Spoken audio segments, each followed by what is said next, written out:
The conference room had almost emptied when she said it. "I'm too old for dating," the CEO whispered with a tired smile, as if the words had been sitting on her heart for years. Across the table sat Daniel Carter, a quiet single dad who had joined the company only 6 months ago. He had stayed late to finish a project, but now he noticed something behind her voice: loneliness. Most people saw her as untouchable, powerful, successful. But in that moment, she just looked human. Daniel gently closed his laptop. "You're not too old," he said calmly. She chuckled softly. "That's kind of you, but you don't understand. I've spent 20 years building this company. Relationships, they didn't survive the schedule." Her voice carried no bitterness, just acceptance. Daniel leaned back slightly, thinking of his own life. After his wife passed away 5 years earlier, he had raised his little daughter alone. Nights were long, and silence filled the house more often than laughter. "I understand more than you think," he said quietly. She looked up, surprised. "You're the CEO of a billion-dollar company," Daniel continued. "But at the end of the day, titles disappear. What matters is who's sitting across the dinner table." For the first time that evening, her confident expression cracked. "And who sits at yours?" she asked gently. "My daughter," Daniel replied with a soft smile. "And sometimes, an empty chair." The room grew quiet. She studied him for a moment, then asked something no one expected a CEO to ask an employee. "Daniel, what would you do if someone like me wanted to try again?" Daniel's answer came instantly, and it shocked her. "I'd tell her she's not late," he said. "She's right on time." And what she said next changed everything. For a moment, the CEO simply stared at Daniel. No one had spoken to her like that before. Employees usually chose their words carefully around her, respectful, polished, distant. But Daniel's answer had been honest, almost disarmingly so. "You really believe that?" she asked quietly. Daniel nodded. "I do." She looked down at the polished conference table, tracing the edge of a document with her finger. "You know," she said slowly, "people think success fills every empty space in your life." Daniel didn't interrupt. "But success is loud," she continued. "Meetings, investors, travel, expectations. It keeps you busy enough that you forget what silence feels like. Until one day you go home and realize the house is too quiet." Daniel understood that silence very well. "My daughter hates quiet," he said with a small smile. "She fills the house with questions." The CEO looked up, curious. "How old is she?" 7. A faint warmth appeared in her eyes. "I used to think about having a family," she admitted. "But every year I told myself I would wait until the company was stable." Daniel tilted his head slightly. "And now?" she exhaled softly. "Now the company is thriving, and I'm not sure where my life went." The honesty in her voice surprised even her. Daniel thought for a moment before speaking. "My daughter once told me something," he said. The CEO leaned forward slightly. "What did she say?" "She said grown-ups make life too complicated." The CEO laughed quietly, a real laugh this time. "That sounds accurate." Daniel smiled. "So maybe the real question isn't whether you're too old," he said gently. "Maybe the question is whether you're willing to start living the parts of life you postponed." The room fell silent again. Then she asked a question that surprised even herself. "Daniel, would you ever consider introducing me to that little girl who hates quiet?" And Daniel's response would change both of their lives. Daniel blinked, slightly caught off guard by the question. "Introduce you to my daughter?" he repeated. The CEO nodded, suddenly looking less like a powerful executive, and more like someone hoping not to be rejected. "I've spent years surrounded by adults who only talk about numbers and strategy," she said.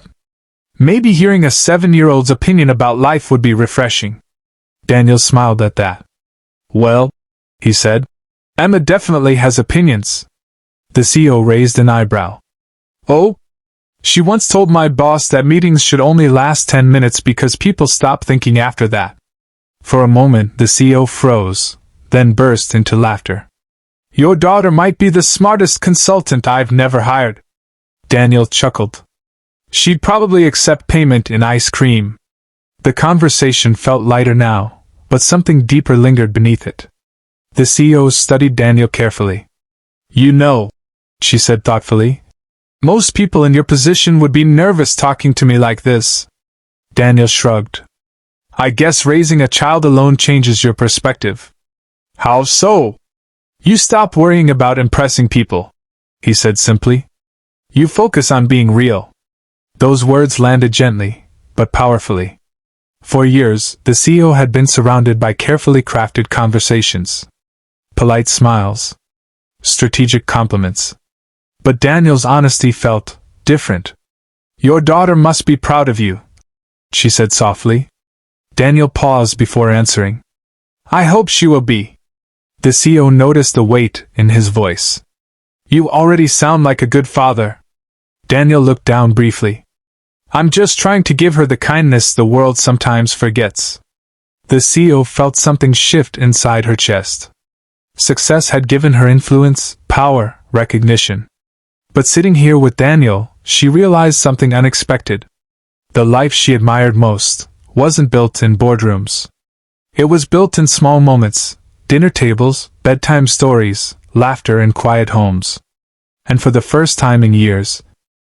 The next evening, Daniel arrived home to the familiar sound of laughter echoing through the small house.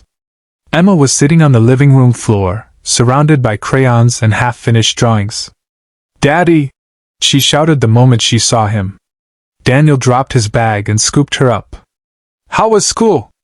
Good, she said proudly. I got a star for helping Liam when he couldn't read a word. Daniel smiled warmly. That's my girl. Emma suddenly tilted her head. You look different today. Different how? Like when people smile but also think a lot. Daniel laughed. You're very observant. He hesitated before speaking again. Emma, how would you feel about meeting someone from my work? Her eyes lit up instantly. Is it your boss? Daniel blinked. How did you guess that? Emma shrugged confidently. Bosses always make people think too much. Daniel laughed again. Yes, it is my boss. Emma crossed her arms dramatically. Are they nice? Daniel thought about the CEO sitting in the quiet conference room the night before, vulnerable, honest, almost hopeful.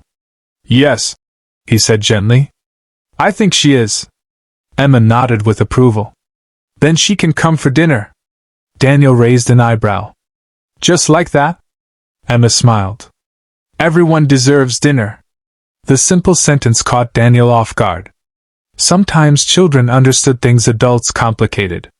Later that night, Daniel sent a short message to the CEO. My daughter says you're welcome to dinner. He expected a polite response. Instead, her reply came almost immediately. Dinner sounds wonderful, but only if I can bring dessert. Daniel smiled at the screen. For the first time in years, something new was beginning, not in a boardroom or a contract, but at a small dinner table with a 7-year-old who hated quiet. 2 days later, the CEO stood outside Daniel's small house holding a box of dessert, and feeling more nervous than she had before any business presentation. She had negotiated billion-dollar deals.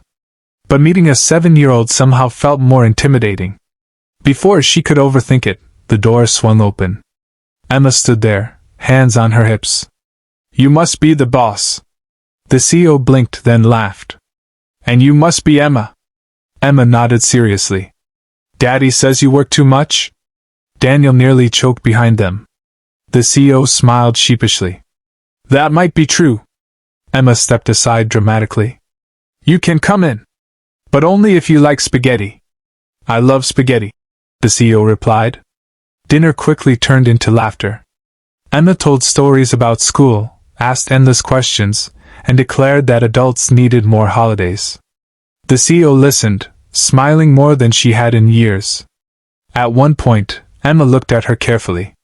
You're not scary at all. The CEO raised an eyebrow. Was I supposed to be? Emma shrugged.